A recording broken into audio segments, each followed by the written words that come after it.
All right, we're here with head football coach Rocky Larson, heading into your 6th season, correct? 6 year. Yep, and you got a couple athletes with you today. Can you introduce them to us? Yeah, so to my left here is Kelby Azure from Hatton Northwood High School.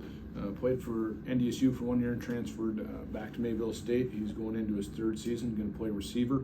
To my right is Devin Woods, a senior, 4-year starter for us, who plays linebacker for us. Shadow Ridge, Las Vegas, and Nevada. These two have been cornerstones of our program since they've arrived here. Awesome.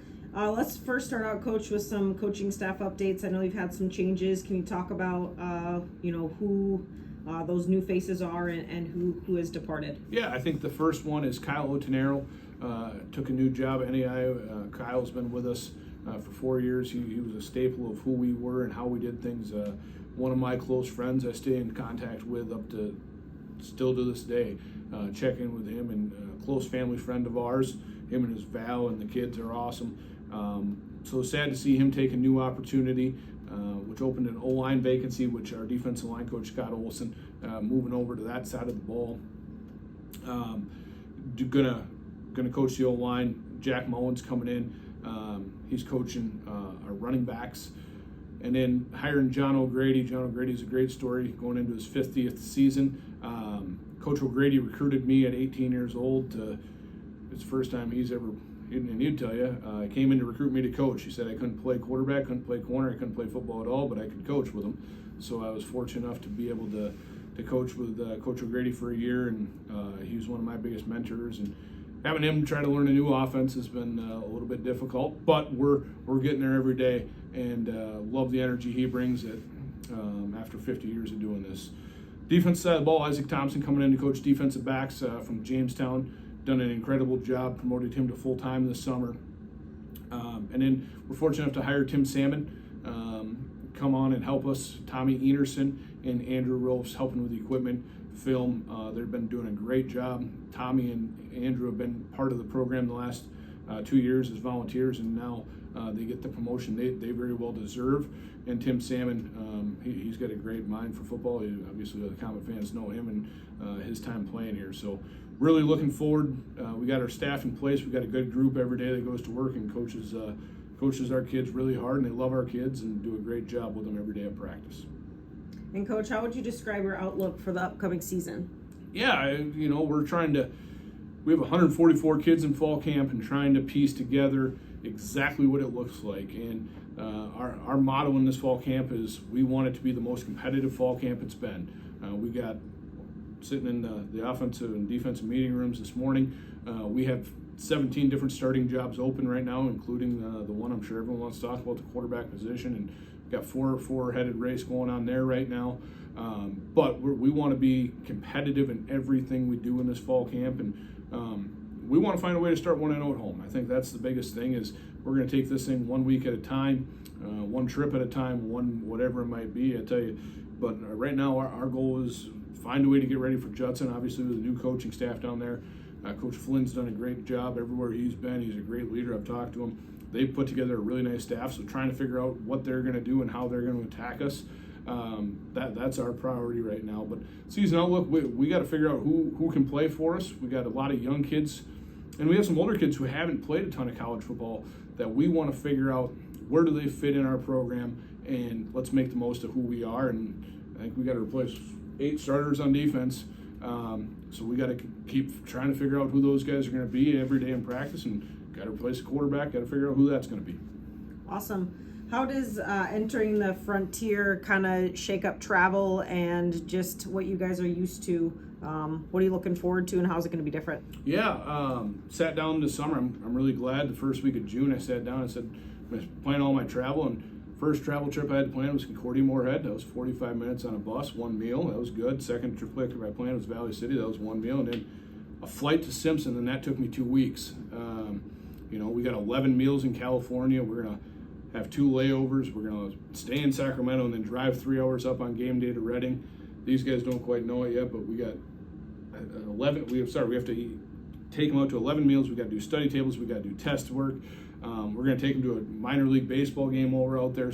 We got to find practice fields while we're out there. So I'm not kidding. It took us 2 weeks of communication to figure out how to pull this trip off. And then from there, we got to go to Butte and Billings, so places I've never been. Me and my wife were talking, it would have been fun to go to Montana on vacation this summer, but I'll be there enough this fall that I didn't know if I needed to spend any more time there this summer. So really looking forward to it, though. It's a great conference and a lot of really good teams, and we're excited to get to work.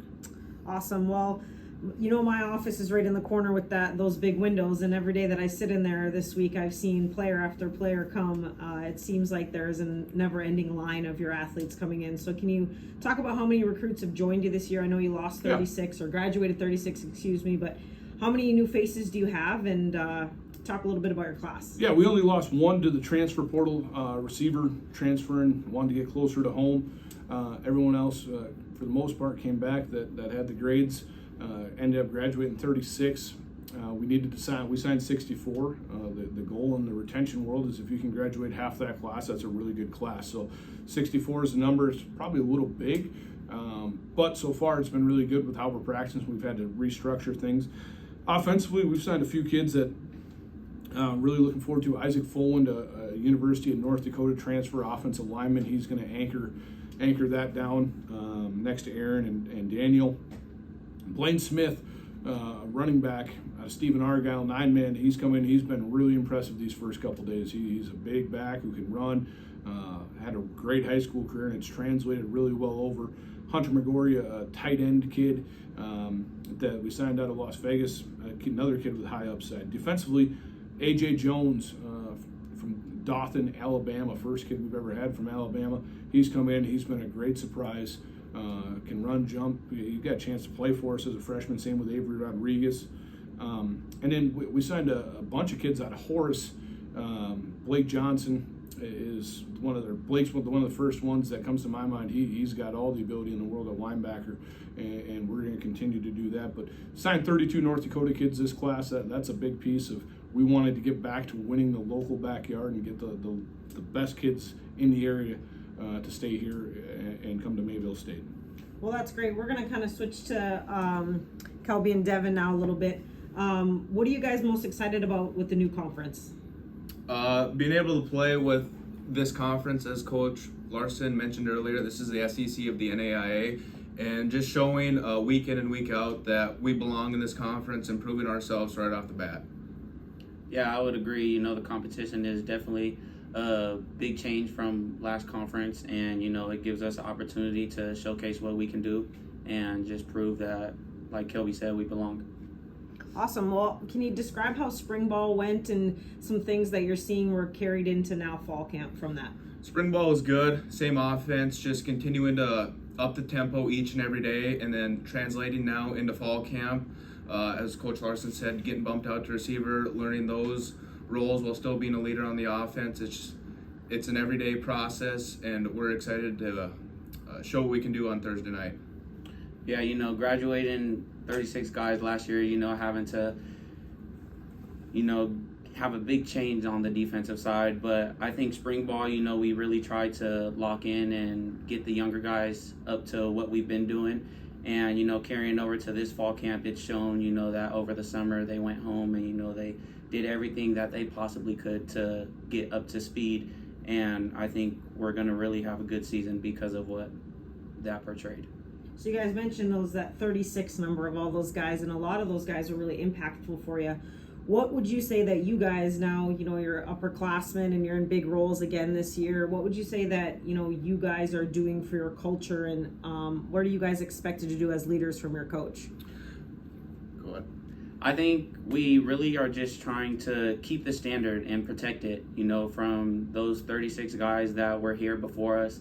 And, we were looking up to them and seeing how they protected the standard. So I think we're just really trying to do the same thing, if not more, and just raise the expectations for our younger guys that we're being able to, show how things go around here.